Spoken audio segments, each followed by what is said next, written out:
오늘 제가 전하고 싶은 말씀이 이제 창세기 말씀인데, 창세기에 보시기에 주었더라고. 제가 창세기는 여러 번 제가 설교를 했어요. 음, 근데 한 장 한 장 이렇게 한 게 아니라 창세기라는 이제 성경 전체를 객관식으로 해서 몇 번 다룬 기억이 있는데, 오늘도 제가 창세기를 다룬 이유는 오늘은 제가 창세기 1장 그중에서도 이제 보시기에 좋았더라 이 부분에 대해서 나누고 싶은 바가 제가 좀 생겨서 설교를 주제로 정해봤습니다. 음. 그리고 또 자꾸만 이렇게 중구난방 왔다 갔다 한 것 같은데 지금 화면을 통해서 저와 함께 예배를 드리고 계시는 함께 예배에 참여하고 계시는 우리 좋은 친구 교회 성도 여러분, 네, 우리는 이제 예배를 보이고 있습니다. 어, 지금 마이크는 다 이제 끄고 계실지는 몰라도 어, 어, 이제 편하실 대로 하시지만 마이크를 켜셔도 좋고요. 그리고 화면을 켜셔도 좋습니다.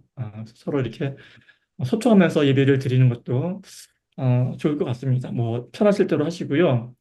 그리고 이제 저는 자꾸만 요즘 읽는 책이 그 초대 1세기 때 예배 모습은 어땠는가라는 거에 대해서 이제 자꾸 기록을 찾아보고 하는데 사뭇 다르더라고요.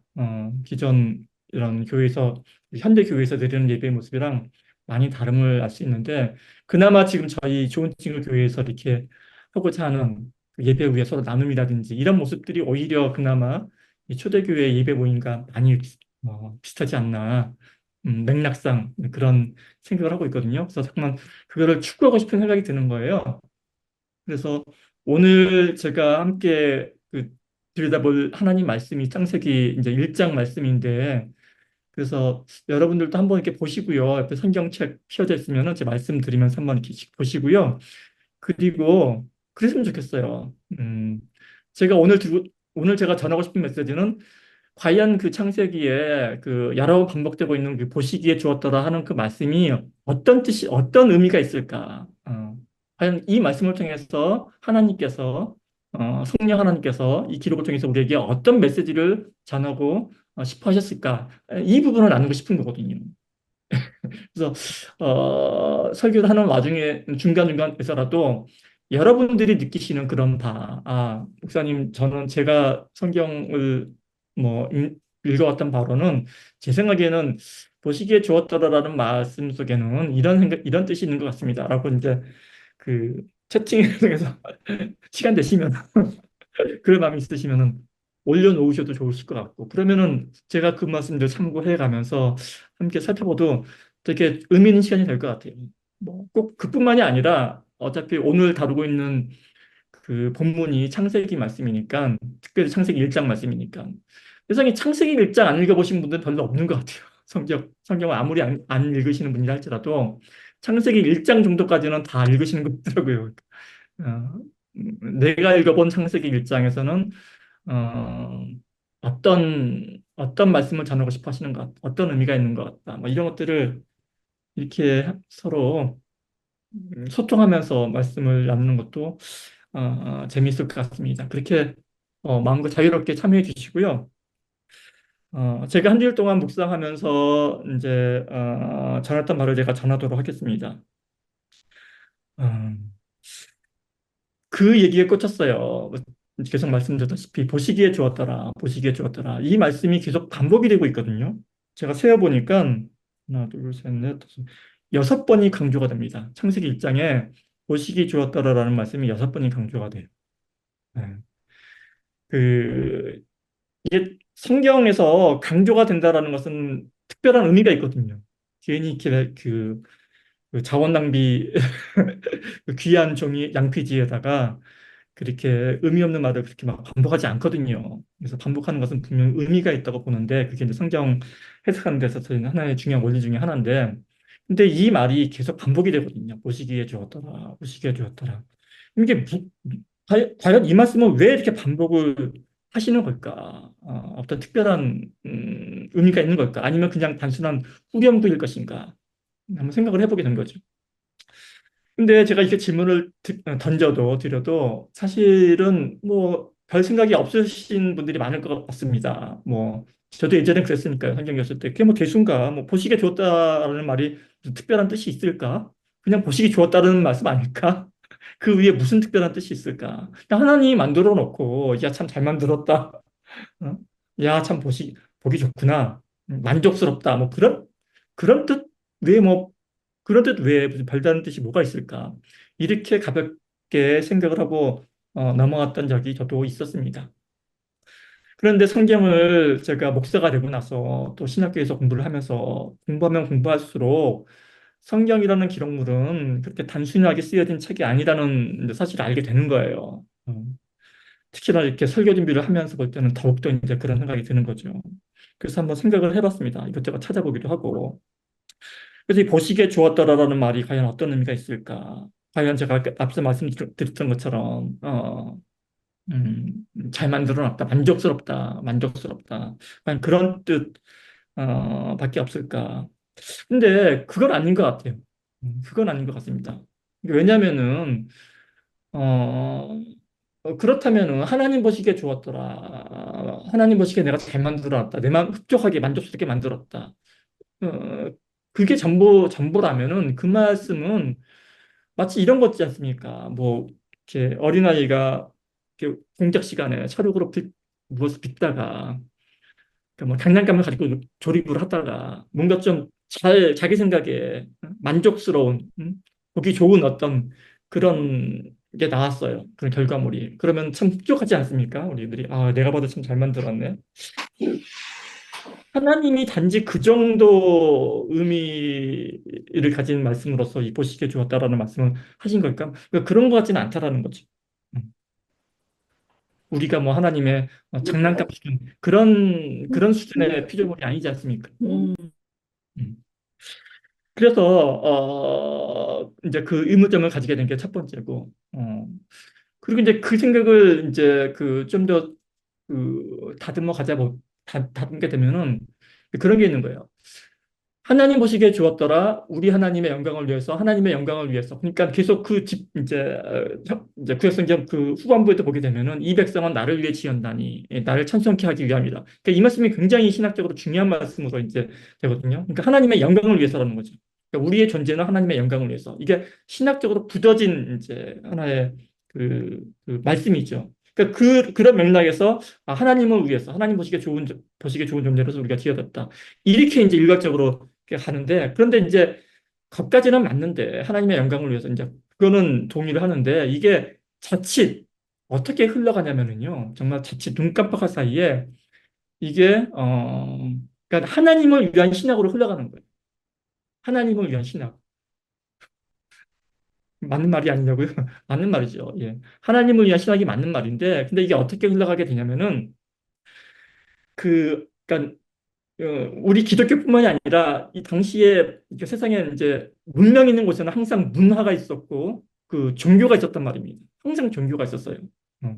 어떤 문명이든지 종교가 있었고 기독교가 있었던 당시에도 그 당시에 이방 종교라고 불리우는 바벨론 종교도 있었었고 조로아스터교도 있었었고 그 수많은 어떤 이방 아세라 신상 여러 그냥 그 종교 문화가 있었었는데 하나같이 그 당시 종교는 하나같이 이제 어떤 목적으로 그 종교가 사용은 좀 뭐하지만 그 이용되어졌었냐면은 종교는 당시 통치 지배 이데올로기와 항상 연결이 되어 있었거든요.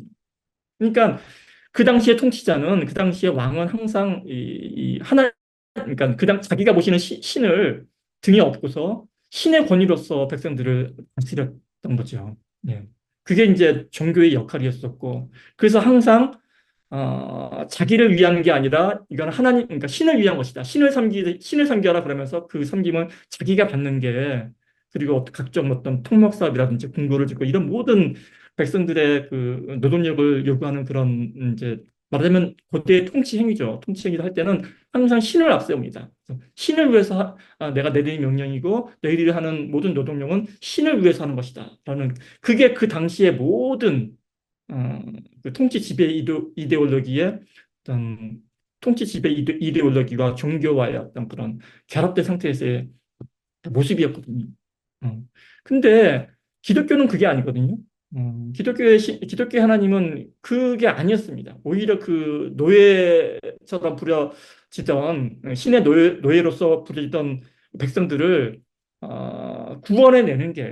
구원해내고 그들에게 안식을 주고 그들을 해방시키고 그들에게 인간다운 삶을 보장하고자 했던 게 그게 기독교의 신이었었고 그게 야훼고 그게 예수님께서 강조하신 그 하나님의 가르침이고 그랬거든요. 음. 전혀 다른데, 근데 이걸 보게 되면은 이 보시기에 주었더라 이 하나의 말씀이 그 우리가 어떻게 바라보냐에 따라서 자칫 잘못하게 되면 당시의 이방 종교의 그 신관하고 전혀 다를 바 없는 그냥 그냥 그 섬기는 신, 섬기는 대상으로서의 신, 그리고 인간은 그저 신을 섬기기 위한 존재에 불과한 그런 어떤 사상과 이제 차이가 없어져 버리는 거죠. 차이가 없어져 버리는 겁니다. 이게 처음에는 이게 그럴듯했었는데 이게 조금씩 각도를 틀어서 가다 보게 되면 어느새 세상 이방 종교 하나도 다를 바가 없어져 버리는 그런 기독교, 그런 하나님이 되어버리고 마는 이게 너무나 많죠, 그렇게. 그래서 우리가 깨어 있어야 한다고 한다면은 우리가 깨어 있어야 된다. 이 말이 의미를 가지려면은 사실 이런 부분에서 우리가 깨어 있어야 하는 겁니다. 자세히 봐야 되는 거죠. 뭔가가 다르지 않을까? 뭔가가 이방 종교와는 뭔가 좀 다르지 않을까? 그런 문제 제기를 우리는 끊임없이 해야 된다는 말씀입니다. 그게 바로 깨어 있는 거죠. 토론이 엄청 길어졌네요. 이제 좀 끝낼 수 있을지 모르겠네. 그러면은 이제 보시기에 좋았더라라는 말을 우리가 한번 자세히 들여다볼 필요가 있는 거죠. 이게 어떻게 쓰여졌는가 보게 되면은요. 여러분들 다 아시다시피 이제 뭐 태초에 하나님이 천지를 창조하시느라 그리고 이제 그 3절에 빛이 있으라 하니 빛이 뭐 빛이 있으라 하니 빛이 있고 말씀 창조지 않습니까? 말씀으로 창조하셨습니다. 그런 다음에 이제 그 하나님께서 그 그러니까 빛을 보시고 보시기에 좋았더라. 그 말씀하시는 거죠. 빛이 있으라 하시니 빛이 있었고 그 빛이 하나님 보시기에 좋았더라. 첫째 날입니다. 둘째 날에는 뭘 만드는지 혹시 아세요? 둘째 날에는 궁창을 만드십니다. 궁창. 궁창이란 말 잘 안 쓰죠, 요즘은. 궁창이란 말이 이제 영어 성경으로 찾아보면 좀 쉬워요. 오히려 더 영어 성경이고. 영어 성경이 훨씬 더 쉽습니다. 영어 성경에는 the expanse라고 되어 있습니다. expanse. 그리고 이제 좀 더 다른 이제 좀 더 현대어로 해석한 그 NLT 같은 경우에는 스페이스라고 되어 있죠. 스페이스는 우주를 뜻하는 공간이죠. 음. 근데 이제 둘째 날에는 성경을 보면 이렇게 됐어요. 둘째 날에 하나님이 궁창을 만드사 궁창 아래의 물과 궁창 위의 물로 나누게 하시니 그대로 하리냐. 그래서 궁창을 하늘이라고 부른다고 되어 있습니다. 궁창을 하나님의 궁창을 하늘이라 부르시니 저녁이 되고 아침이 되니 이는 둘째 날이라. 근데 성경 좀 자세히 읽으시는 분들은 이제 눈치채셨을 텐데 이 둘째 날에는 보시기에 좋았더라라는 말씀이 없습니다. 제가 한국에서 신학교 입학할 때 입학시험 문제에 자주 나왔던 문제라고 합니다. 이게. 자주 나왔던 문제입니다. 워낙 자주 나와서 이제 하나도 어렵지가 않은 신학생 보기엔 정말 기본 문제 중에 하나였었는데 근데 이걸 어떻게 알겠어요? 둘째 날에 보식이 없었다는 말씀이 없었다는 것을. 그러니까, 예, 여담으로. 그래서 이제 둘째 날에 공창을 만드시고 그리고 셋째 날에는 어, 그 이제 궁창 위의 물과 아래의 물로 나눴다고 했지 않습니까? 근데 그 위의 물은 그 보통 그냥 흐르는 물의 형태가 아닌 수증기, 뭐 구름 속의 물, 뭐 이런 형태의 물이라고 이제 그렇게 말씀들을 하시더라고요. 그리고 궁창 아래에 물들이 있었었는데 셋째 날에는 이 물에서 땅을 분리를 하죠. 물과 땅을 분리를 해서 물이 모인 곳을 바다라고 하고 그다음에 무치로 드러나는 곳은 이제 땅이라고 하죠. 그리고는 보시기에 주었더라 이렇게 말씀하십니다. 그러니까 셋째 날에는 그 땅과 바다를 만드신 거예요. 땅과 바다. 첫째 날에는 빛, 두 번째 날에는 궁창을 통해서 나누게 하시고, 셋째 날에는 그 나뉜 물과 땅을 다시 그 물을 땅과 이제 물을 또 구분하시죠. 그래서 땅과 바다. 셋째 날에 땅과 바다가 만들어지는 거예요. 음. 그래서 이제 땅에는 이 셋째 날에 땅에는 각종 씨 맺는 채소와 열매 맺는 과일을 이제 어, 만드시죠. 그리고서는 보시기에 주었더라 하십니다. 셋째 날. 그리고 넷째 날에는 이제 넷째 날이 이 신학자들한테 굉장히 그 혼란스러워하는 그런 이제 창조 그 기사인데 이 넷째 날에 그 하늘에 있는 궁창, 그 하늘이죠. 여기다가 광명체를 만드세요. 그래서 해와 달과 별들, 낮을 주관하는 광명체, 밤을 주관하는 광명체, 그리고 별들 이렇게 만들었다고 그 성경은 기록하고 있죠. 그리고서 또한 역시 보시기에 주었더라 그렇게 말씀을 하십니다. 근데 신학자들이 왜 이걸 헷갈려 하냐면은 이걸 왜 혼란스러워 하냐면은 분명히 셋째 날에 바다와 땅을 가르시고 땅에 씨 맺는 채소와 열매 맺는 과일들을 딱 이렇게 만들어 놓으시고 보시기에 주었더라 했는데 그, 그, 그 식물들이 광합성에 필요한 그 낮을 주관하는 광명체, 그 해를 넷째 날에 만드시거든요. 이게 뭐지? 그보다 앞서는 그러면은 이 한 날이라는 게 요미거든요. 요. 이 히브리어는 한 날을 영어로 데이, 히브리어는 요미라고 하는데 이 요미란 말이 이 데이란 날이 한 날이라는 말인데 이 날은 아침이 되고 저녁이 되는 게 해가 뜨고 지고 했을 때 한 날이 되는 건데 근데 뜨고 지고 해야 할 이 해와 달이 그 첫 번째, 두 번째, 셋째 날은 아직 창조가 안 됐잖아요. 넷째 날에 창조가 됐는데 또 어떻게 이게 말이 안 되지 않느냐. 물론 여기에 뭐 해석은 많습니다. 충분히 많이 있으니까 찾아보시면 되고 오늘은 이제 그거 말씀드리는 게 아니니까. 그래서 넷째 날에 이제 넷째 날에 그 궁창이 하늘에 해와 달과 별들을 만드시고 보시기에 주었더라 그렇게 말씀하시고 그리고 다섯째 날에 이제 그 셋째 날에 만들었던 그 바다에 물고기들을 만드시는 거죠. 음, 그, 그 바다에 물고기를 만드시고 그리고 이제 땅에는 이제 셋째 날에 이제 씨 맺는 자수와 열매 맺는 과일 이미 만들어져 있었죠. 예. 그리고 또 없는 것이 뭐 비어 있는 곳이 어디입니까? 하늘이죠. 바다에 물고기 만드시고 그다음에 이제 땅에는 채소와 나무들 그리고 비어 있는 하늘에 이제 새를 이제 각종 날아다니는 짐승들을 만들죠. 그게 다섯째 날입니다. 다섯째 날에 바다의 물고기와 이 하늘의 새 예. 그리고 또한 이제 보시기에 좋았더라 이렇게 말씀을 하시는 거죠. 참 그리고 이제 대망의 여섯째 날이 왔습니다. 여섯째 날에 이제 또 어디 뭐 안 받는 게 뭐 있죠? 하늘의 새, 바다의 물고기, 땅에는 각종 씨 맺는 채소와 열매 맺는 과일. 뭐가 없죠? 동물들이 없지 않습니까? 그래서 여섯째 날에 땅에 이제 기어다닐 그 씨 맺는 채소와 열매 맺는 과일을 먹을 이제 동물들, 그 가축들을 만들죠. 가축들을 만드시는데 어떻게 만드시냐면은 그 종류대로 만드신다고 기록이 되어 있습니다. 그 종류대로. 하나님의 땅의 짐승을 그 종류대로, 가축을 그 종류대로, 땅에 기는 모든 것을 그 종류대로 만드시니 하나님 보시기에 좋았더라. 이렇게 말씀하시는 거죠. 사실, 사실 여기도 이제, 어, 여기도 뭐 드릴 말씀이 무궁무진한데, 특별히 저 같은 경우는 예전에 제가 진화론 관련해서 창조론과 진화론은 그렇게 모순되는 개념이 아닙니다. 이거를 한번 제가 설교를 했다가 엄청나게 지금도 악플에 시달리고 있는데 그 창조론 진화론 논쟁이 이제 나오게 된, 그 얼구 중에 하나가 뭐 여러 군데가 있겠지만 이 종류대로라는 말 때문에 그러는 거예요.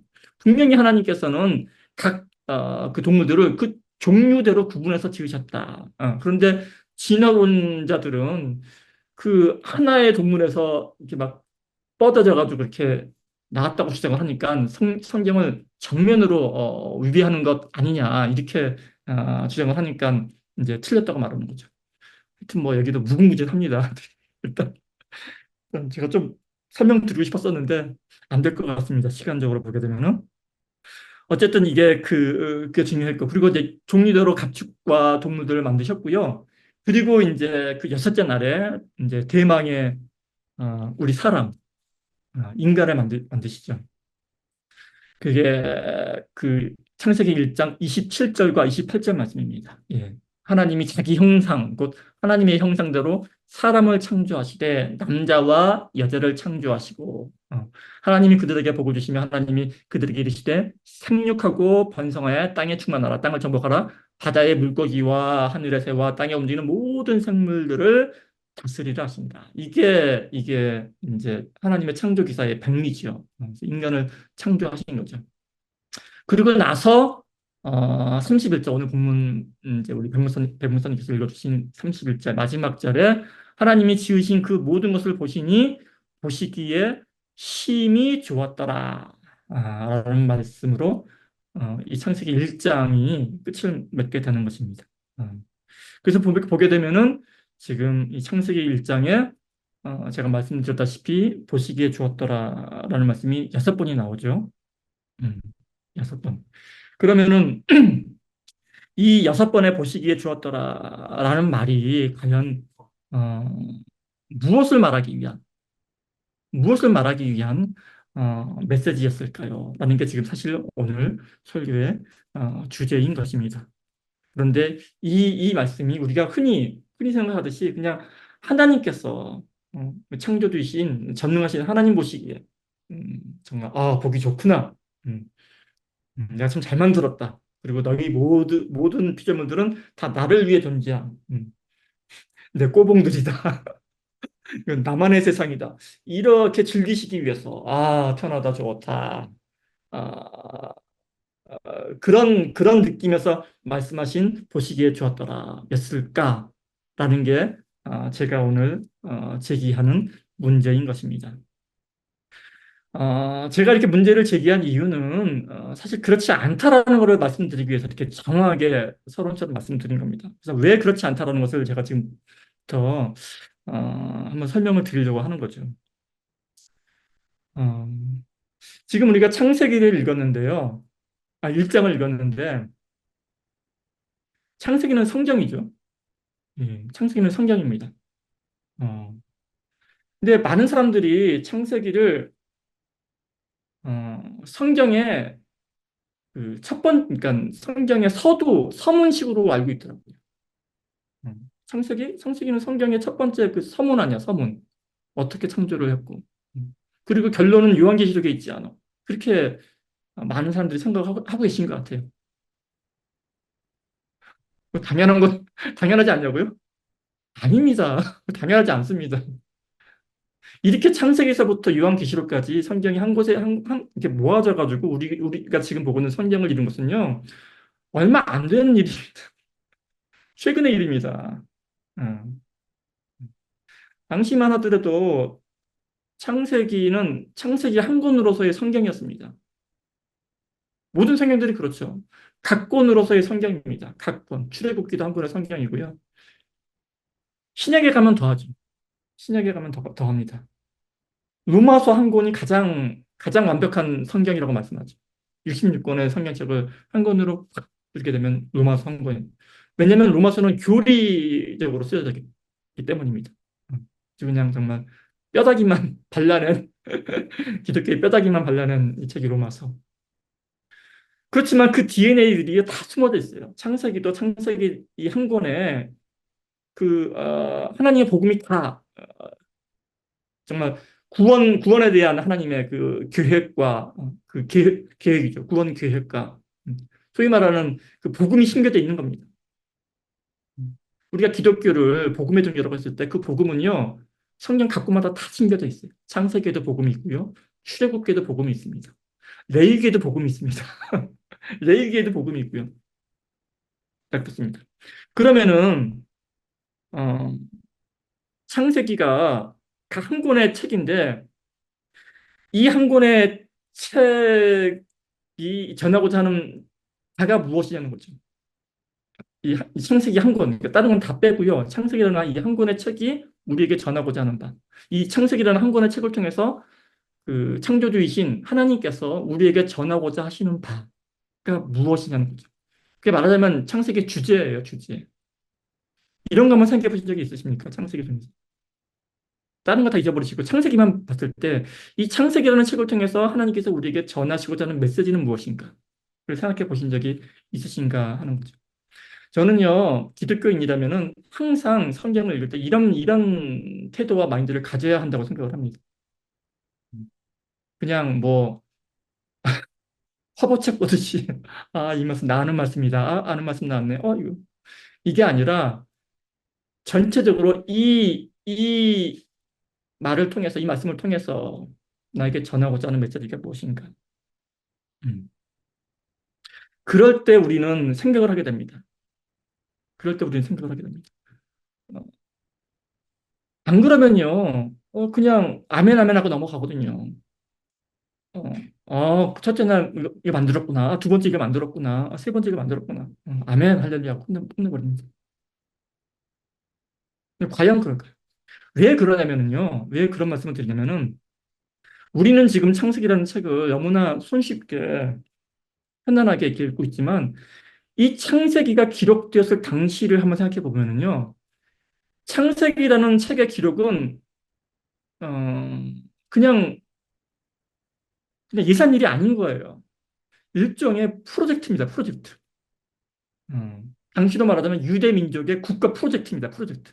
왜냐하면 당시 그러니까 3,500년 전에 쓰여진 책이 아닙니까? 3,500년 전에 불펜도 없었었고요. 종이는 물론 없었었고 뭔가 기록으로 뭔가를 남긴다라는 것은 하나의 국가 프로젝트입니다. 음. 그러니까 그 일을 한 거죠. 그 기록을 남긴 거죠.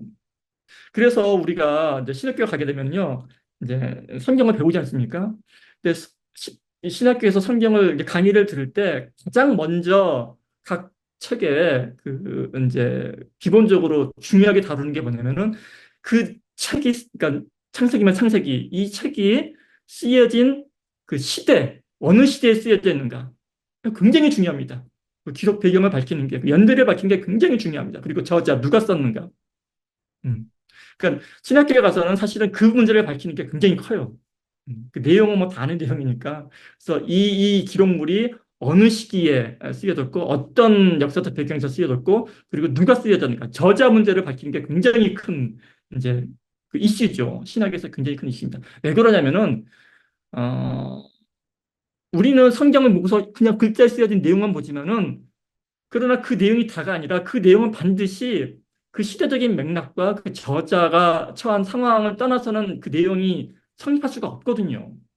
그렇지 않겠습니까? 더군다나 그 내용을 그냥 낙서하듯이 생각나듯이 그냥 쓰고 버리는 게 아니라 정말 하나의 프로젝트처럼 국가적인 차원에서 민족적인 차원에서 행하는 그런 일을 했을 때 그게 누가 어떤 배경에서 어떤 의도를 가지고 그 프로젝트를 시행했는가가 그게 내용을 좌우하죠. 그게 내용을 좌우하죠. 성경도 마찬가지라는 겁니다. 성경도 마찬가지고. 굉장히 중요하죠. 그런 관점에서 우리가 창세기를 봤을 때, 음, 창세기가 단지 그렇게, 그런 창조세를 나열하고, 어, 뒤에 보게 되면은 아브라함, 이삭, 야곱, 요셉이 이야기가 나오는데, 사실 이 부분 때문에 그렇습니다. 만약에 한 민족의 국가적인 차원에서, 그러니까 그 민족적인 차원에서의 어떤 거대한 프로젝트로서 남긴 기록물이라면 그 기록물의 내용이 너무나 이해가 안 가는 거예요. 1장부터 11장까지는 그렇다고 선쳐 이거를 이제 그 원 역사라고 하거든요. 우주의 창조. 그 거대한 이야기니까 이제 그거는 정말 그 기록에 남길 만한 가치가 있다고 봐요. 그렇지만 그 이후에 창세기 12장서부터 50장까지, 창세기가 50장까지 되어 있거든요. 11장까지 20%는 우주에 대한 창조. 오케이, 그건 좋아요. 근데 나머지 80%가요. 아브라함 일가, 한 일가의 그냥 일대기입니다. 일대기를 기록해 놓은 책이 창세기예요. 음. 아브라함은 민족의 시조로서 예. 이삭과 야곱, 예. 뭐 그 아두가 손자죠. 음. 그렇다고 손쳐요. 근데 내용을 자세히 보게 되면은 12장에 아브라함을 부르시죠. 본토 친척 아비집을 떠나라 했을 때 아브라함 부르셔가지고 이 아브라함의 이야기가 창세기 25장까지 진행이 됩니다. 음. 그러니까 창세기가 50장인데 한 절반까지가 우주의 창조와 아브라함 부르신 얘기. 예, 그게 절반이에요. 창세기의 절반. 오케이, 좋습니다. 중요하니까. 아브라함 중요하죠. 그 다음에 우주의 창조 중요하니까. 그리고 26장 이 한 장이 아브라함의 아들 이삭의 얘기죠. 이삭은 딱 한 장만 처리를 합니다. 그리고 26장서부터 37장까지가 이삭의 아들 누구요? 야곱. 음. 야곱이 이스라엘 아닙니까? 이스라엘. 그러니까 야곱의 이야기가 창세기 26장서부터 37장까지 되어 있죠. 엄청나죠? 중요하니까 되어 있고. 그리고 나서 37장서부터 끝까지 50장까지가 누구의 이야기인지 아십니까? 요셉의 이야기입니다. 요셉의 이야기. 음. 그러니까 창세기라는 거대한 그 민족 프로젝트 의 이야기가 그렇게 힘들게 힘겹게 엄청난 예산을 들여서 기록한 그 이야기의 사실은 결론이죠. 사실은 책은 결론을 봐야 되지 않습니까? 아, 이걸 기록하기 위해서 이게 쓰여졌구나. 그래서 어떤 결론인가를 봤는데, 어라? 요셉 개인의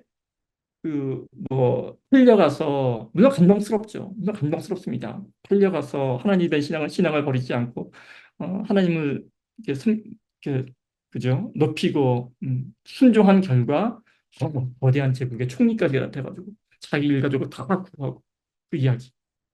또 막은 맺어다는 겁니다. 아, 이 요셉을 본받으라는 얘기구나.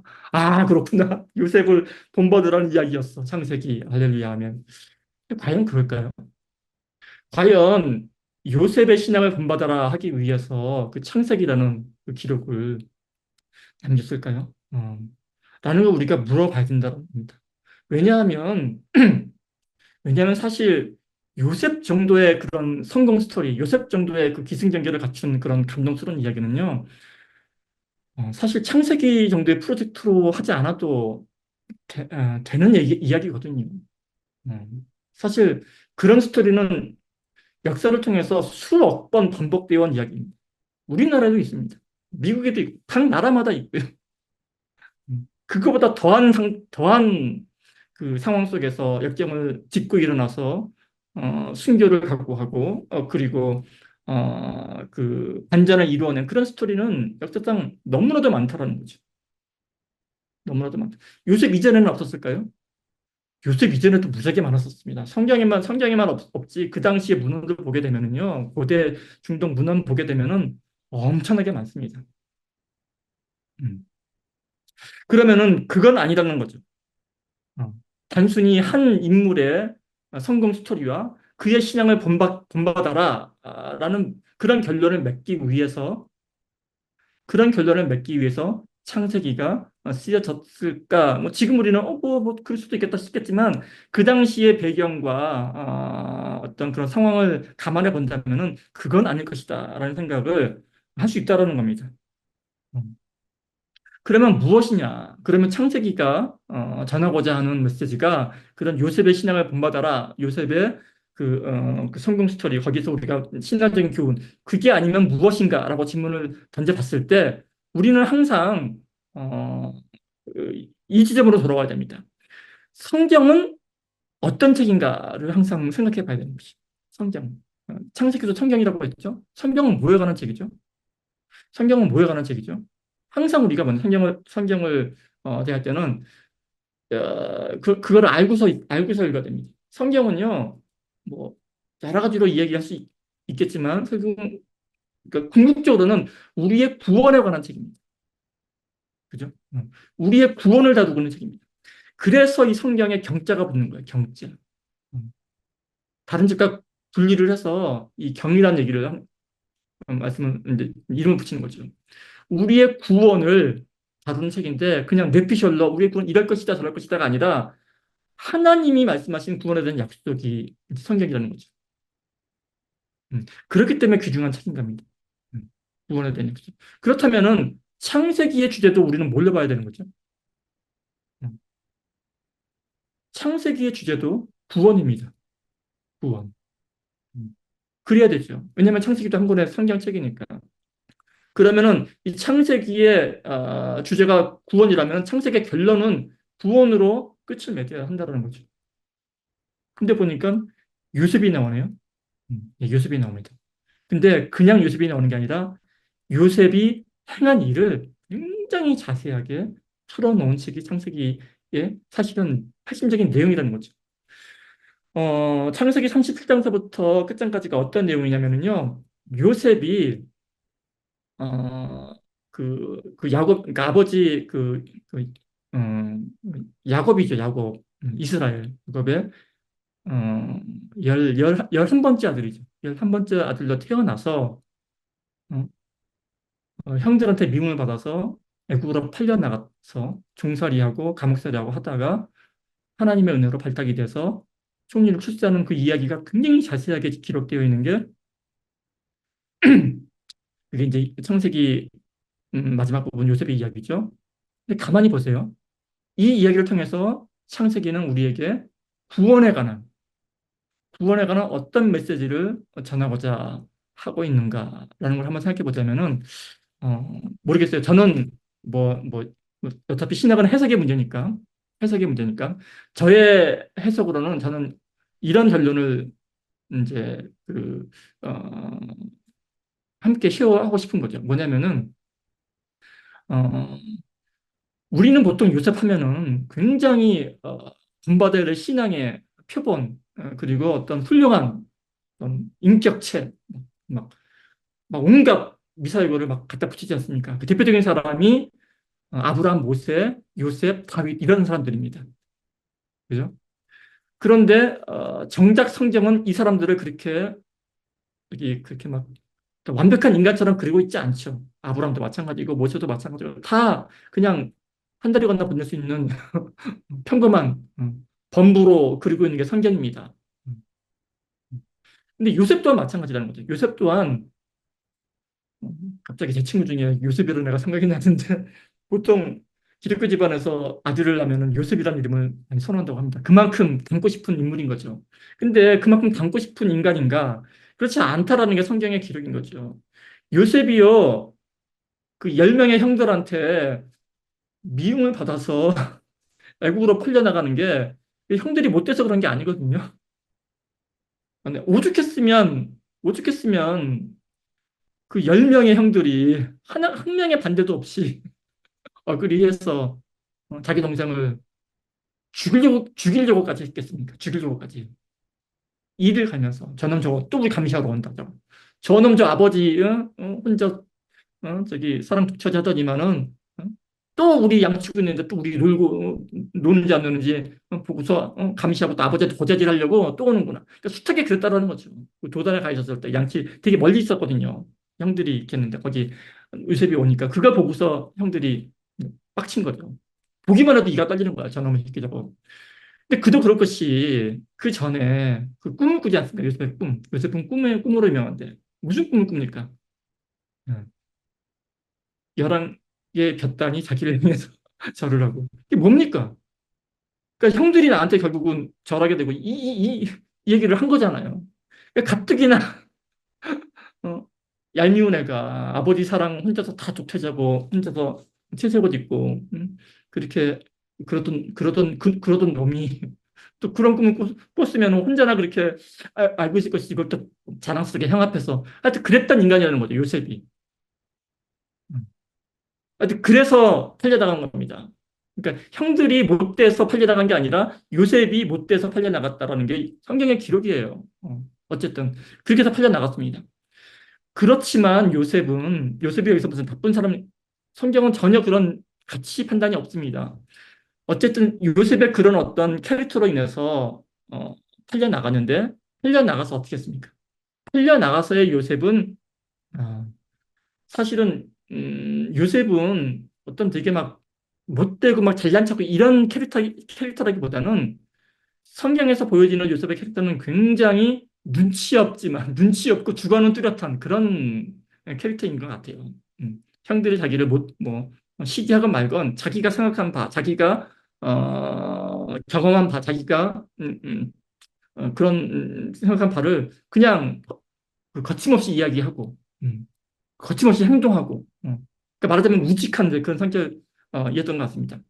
어, 그래서 애국으로 팔려간 그 요셉은 사실은 그런 우직한 성격이 오히려 장점으로 이제 발현이 돼서 그 보디발의 집에서 아주 충실하게 이제 그 업무를 수행해서 그 주인 보디발의 눈에 들어서 그 가정 총무, 가정을 모두, 그러니까 굉장히 성실한 사람인 거죠.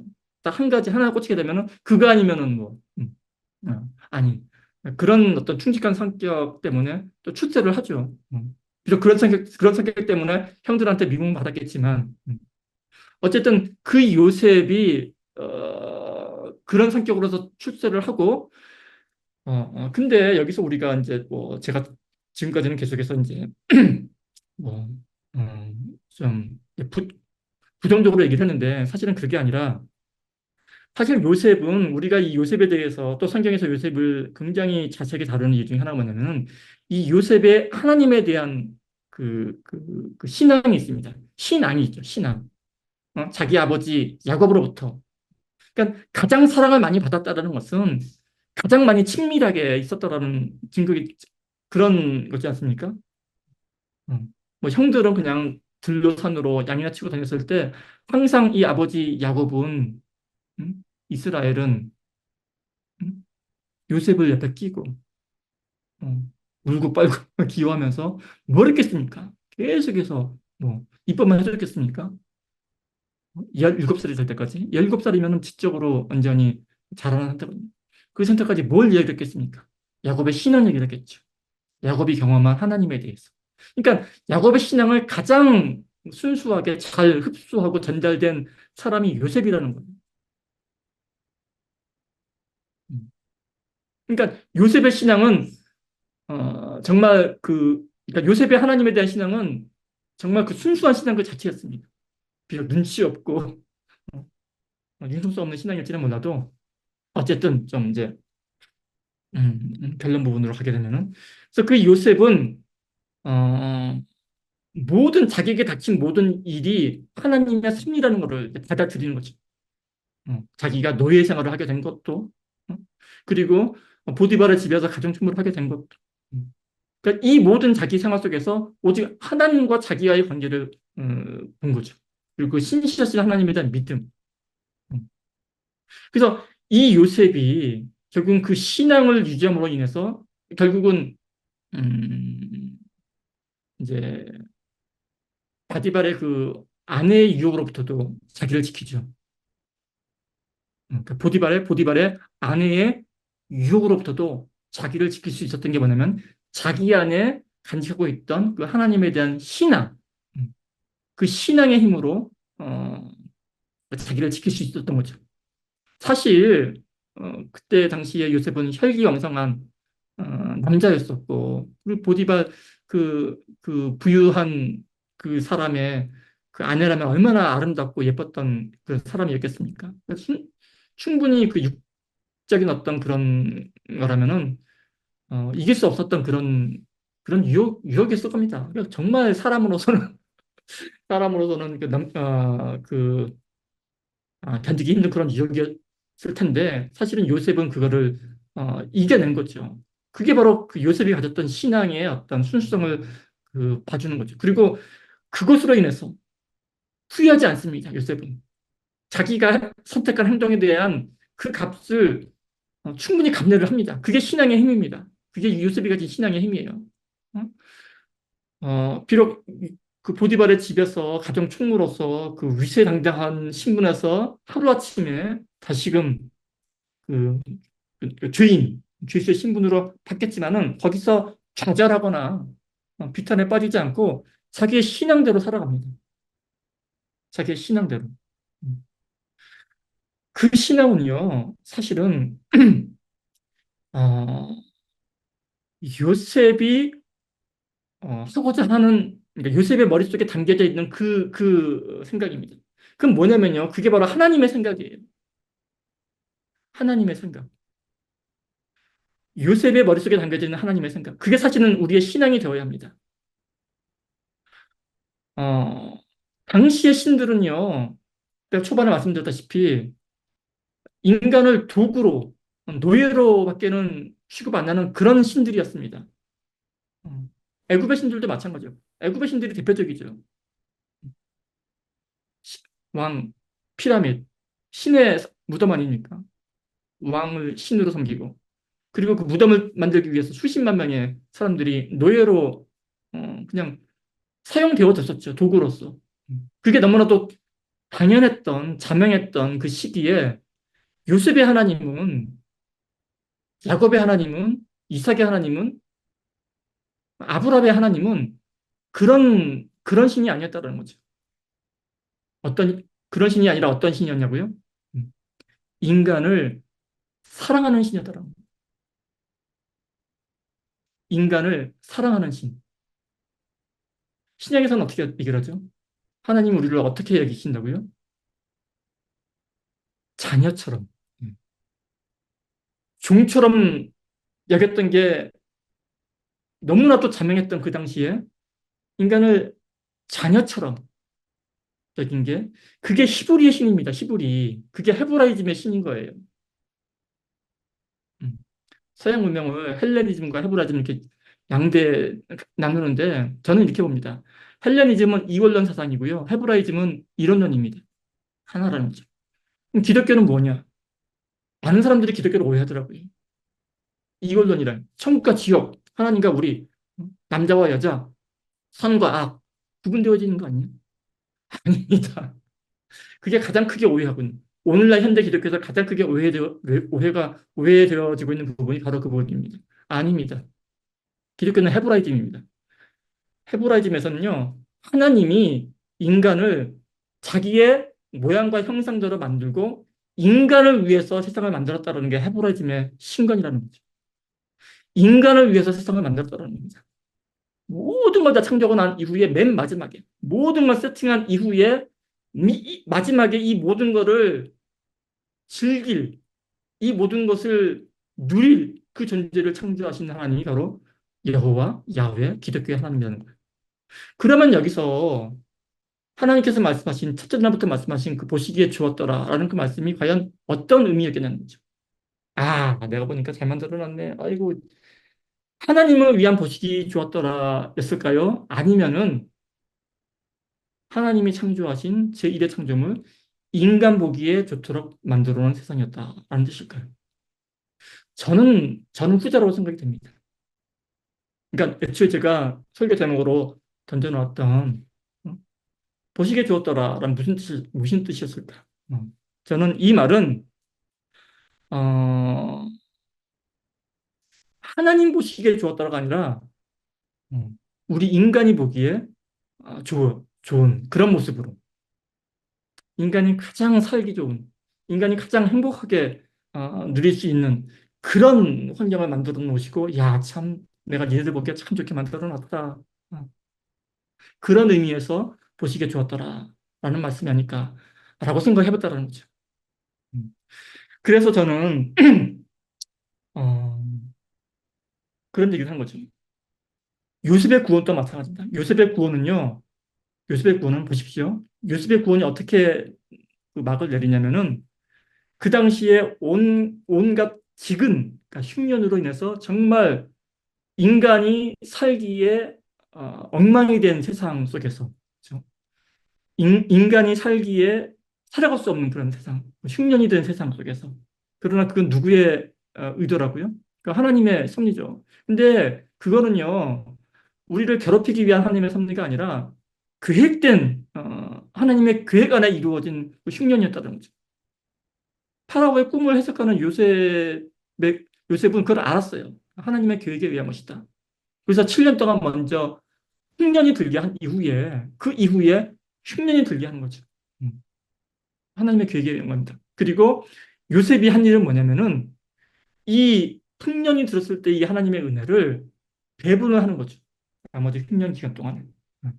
사실은 요셉의 이러한 실무적인 어떤 그런 아이디어를 보고서 애굽의 바로가 요셉에게 총리직을 준 것이지 그냥 단지 꿈 하나 해석했다고 무슨 애굽의 왕이 인장바지 껴가지고 응? 너 왕당이 바로 너다 이 인자 그렇게 허술하지 않죠. 어.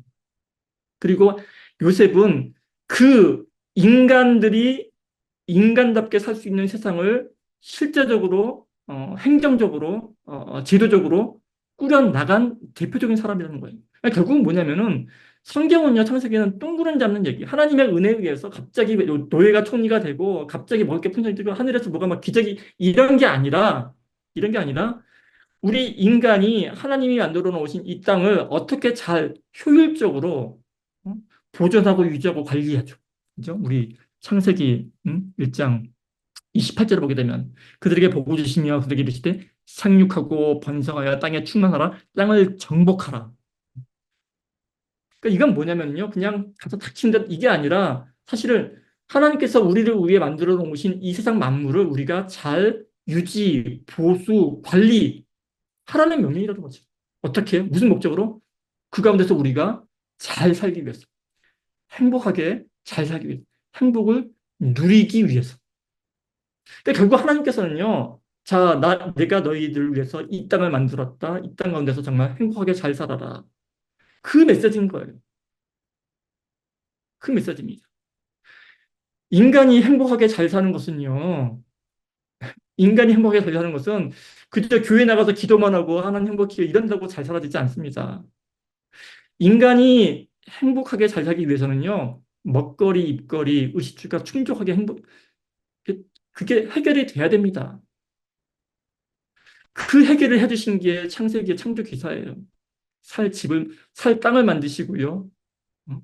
해를 만드시고, 양식을, 씨 맺는 채소를 다 만드셔가지고 뭐라고 되어 있는가, 창세기, 저기 뭐야, 30절에 뭐라고 됩니까? 땅의 모든 짐승과 하늘의 모든 새와 생명이 있어 땅에 기는 모든 것을 이는 것에 내가 모든 풀을 먹을거리로 주노니 그대로 되니라.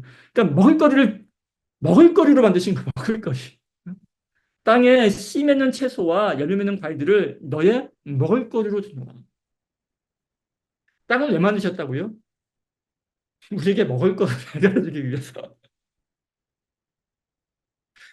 요셉은요, 애국 백성들을 그냥 구원하지 않았습니다. 그들에게 먹을 것을 줬어요. 요셉은요, 그 가나안 땅에 기근 들어서 온 세계에 기근 들어가지고 굶고 있는 그 형들, 자기를 노예로 팔아먹은 그 형들을 그냥 용서해주고 그냥 구원하지 않았습니다. 그를 애굽 땅으로 모셔와서 한 땀 한 땀 모셔와서 살 집을 마련해 주고요. 귀한 옷을 입히고 양식을 주고 구별된 땅을 해서 정착을 하게 하고 그리고 거기 들어간 그 입애굽이죠. 나중에 이제 출애굽은 다른 얘기는 그 입애굽한 그 야곱의 이스라엘의 70명의 가족이 어떻게 됩니까? 그 70명이 200만 명이 될 때까지 상륙하고 번성한 거죠. 될 때까지 어, 그 터전을 마련한 사람이 바로 요셉이라는 겁니다. 그게 요셉이 한 일인 거야. 그래서 사실은 요셉은 구원 사역을 한 겁니다. 하나님의 구원 사역을 자기의 일생 동안에 이 땅 가운데서 실현시킨 사람이 요셉이에요. 그러면 제가 앞서 말씀드린 창세기는 성경책이고 성경의 주제가 구원이라면 우리의 구원이 어떠해야 된다는 것을 창세기를 통해서 알 수가 있습니다. 너무나 오해가 심한 게 우리의 구원론입니다. 너무나 우리가 오해하고 있는 게 우리의 구원은 단지 예수님 잘 믿다가 죽어서 우리의 영혼이 육지를 빠져나가서 천국에 올라가서 예수님과 함께 행복하게 사는 것. 이게 기독교의 구원처럼 너무나 굳어져 버렸어요. 그거는 한 부분이고 일면입니다. 예. 그런 면이 있어요. 그러나 그게 구원이 다가 아니고요. 어? 그 당시 구약 백성들에게 그렇게밖에는 구원을 할 수밖에 없었던 그 상황 속에서 나온 하나의 설명일 뿐이고 신약에 오게 되면 다시 설명해 주지 않습니까? 예수님께서 구원을 다시 설명해 주십니다. 늘 우리는 죽어서 가는 천국 그렇게 피상적으로 이해하고 있던 유대인들한테 그게 아니다. 천국 가까이 온다. 천국이 가까이 온다라고 말씀. 가는 천국이 아니라 오는 천국. 죽은 다음에 맛보는 천국이 아니라 지금 당장 맛보는 천국을 그 말씀을 하신 분이 예수님이시죠. 다른 말씀을 하신 게 아니라 구약에 올려있던 가르침이 하도 많이 오해가 되고 있으니까 그걸 다시금 깨닫게 해주신 분이 그게 예수님입니다. 구약의 안식일법을 이들이 그 안식일의 참된 뜻을 잘 모르고 있으니까 일부러 안식일법을 어겨가면서까지 안식일법의 참된 의미를 어, 가르쳐 주신 분이 그게 신약의 예수님이죠. 아이고 이렇게까지 이러지 몰랐는데. 그래서 오늘 제가 함께 나누고 싶었던 말씀은 제가 좀 어, 많이 좀 우왕좌왕했는데 어, 창세기를 비롯한 모든 성경책은요 우리의 구원에 관해서 말씀하십니다. 근데 그 우리의 구원이라는 것은 그렇게 뜬구름 잡는 얘기가 아닙니다. 우리의 구원은요 우리가 뭐죠? 우리가 피가 있고 살이 있고 육체가 있는 찌리면 육체를 가진 우리가 이 땅 가운데서 누리는 이 땅에서 누리는 그 어떤 것이 바로 구원입니다. 우리가요, 이 땅 가운데 구원을 누리지 못하면요, 죽어서도 구원을 못 누려요. 그게 성경의 메시지입니다. 이 땅 가서 쥐짜듯이 얘기하다가 갑자기 죽으면 짠 하고 천국에 짠 떨어져. 이게 아니라는 거예요. 이 땅 가운데 하나님과의 관계를 잘 쌓아서 하나님의 그 속마음, 하나님의 뜻을 잘 헤아려서 하나님의 뜻대로 살아가는 가운데 누리고 있는 그 지극한 평안, 그러니까 그죠? 그러니까 이 땅 가운데서 그 행복함과 그 평안함과 그 말할 수 없는 그 기쁨, 복음을 누리는 사람이 죽어서도 그게 고스란히 연결되어서 그 천국의 삶을 유지하는 것이지 이 땅에서는 막 치고받고 별짓을 다 하다가 죽기 직전에 하나님 나 믿습니다. 나 하나님 믿을래요. 나 이제 짠 하고 순간이동처럼 그게 아니라는 게 그게 성경의 가르침입니다. 오해하면 안 됩니다. 다른 우리 기독교 모르는 사람들이 오해하는 것처럼 기독교인들 그러니까 니네들 일주일 내내 그렇게 막 술 마시고 무슨 뭐 사람 속이고 세상적으로 살다가 어? 일주일 교회 와서 다 회개하고 예수님 믿습니다 하게 되면은 다 용서받아서 그래서 그때 죽게 되면은 짠하고 천국으로 이게 아니라는 거예요. 이게 아니라는 겁니다. 음. 그래서 이 말씀들이 창세기 1장뿐만이 아니라요. 2장에도 있고요. 3장에도 있고요.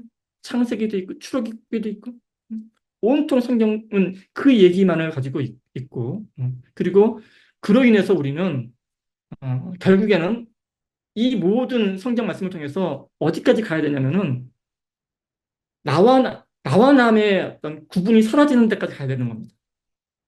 나와 남의 구분이 사라지는 거. 그러니까 그게 신약에서는 예수님께서 이웃을 내 몸처럼 사랑하라 라는 가르침으로 귀결이 되는데 그러니까 무슨 뭐든지 뭐 공산주의처럼 모든 이런 게 아닙니다.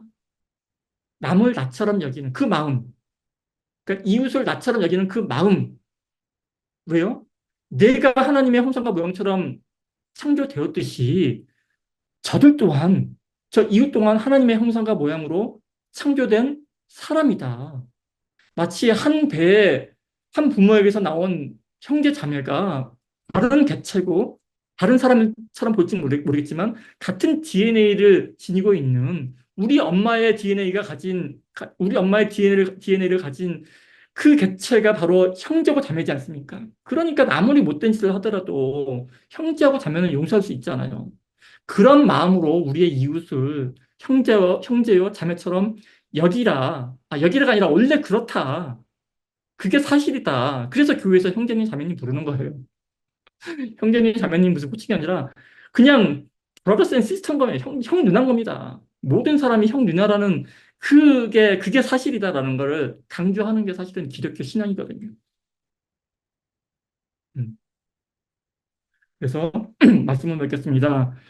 우리가 어, 우리가 성경을 어, 읽으면서 또 우리 신앙생활을 하면서 어, 우리가 단 한 가지 신경을 써야 할 것이 있다면은 어, 사실 우리의 구원에 관한 것이고 그리고 우리의 구원은 멀리 있는 것도 아니고 어려운 것도 아니고 사실 우리가 하나님 안에 하나님이 내 안에 그럼 어떻게 되는 거죠? 하나가 되는 거죠. 예수님이 내 안에 우리가 예수님 안에 어떻게 되는 하나가 되는 거죠. 그렇게 막 얽히고 설켜서 정말 하나가 된 그 정말 하나로 여기는 그런 삶을 어디서요? 회복하는 건데, 회복하는 게 바로 구원인데, 어디서 회복을 해요? 죽어서 저기서가 아니라 이 땅 가운데서 회복하는데 그 회복이 가장 먼저 우리의 마음속에서 일어나야 돼. 그래서 그게 나를 통해서 우리 가정에게 전달이 되고 그럼 그게 가정이죠. 가정이 교회인 거예요. 그런 가정들이 모여서 교회가 되죠. 그게 교회인 겁니다. 그 교회가 모여서 어떻게 되는 거죠? 그게 하나님 나라입니다. 그게 하나님 나라예요. 하나님 나라를 다른 말로 뭘로 하죠? 뭐라고 그러죠? 천국. 그게 천국인 거예요. 그게 천국입니다. 천국 가는 게 구원이라면은 그런 의미에서 천국이 구원이라는 거죠. 그래서 하나님 보시기에 좋았더라라는 말씀은 결국 하나님을 신처럼 모시라는 소리가 아니라 어, 우리를 사랑하신 그래서 우리를 정말 자녀처럼 사랑하신 그 하나님의 마음이 담긴 그런 말씀이었다라는 그런 말씀을 맺도록 하겠습니다. 함께 기도하시겠습니다. 사랑의 하나님 아버지 감사합니다. 어, 창세기를 통해서 우리를 향한 하나님의 그 마음이 얼마나 애틋하고 그리고 그 절실한 사랑으로 넘쳐 나 있는지를 이 시간 통해서 깨닫게 하시니 감사드립니다. 아버지 하나님, 우리가 어, 어, 정말 죽어서 가는 천국이 아닌 이 땅 가운데서 누리는 천국, 너와 내가 아닌 우리로서 함께하는 그런 가족으로서의 개념, 그런 가족으로서의 교회, 그런 하나님 나라라는 개념을 통해서 우리의 삶을 우리의 구원에 어, 더욱더 매치시킬 수 있는 그런 신앙이 되게 하여 주시옵소서. 그리하여서 죽어서 가는 천국이 아니라 살아서도 매일매일 누리는 그런 천국 삶을 살아가는 그런 귀한 하나님의 자녀가 되어 주시도록 해서 인도하여 주시옵소서. 감사를 드리며 귀하신 예수님의 말씀으로 기도드립니다. 아멘.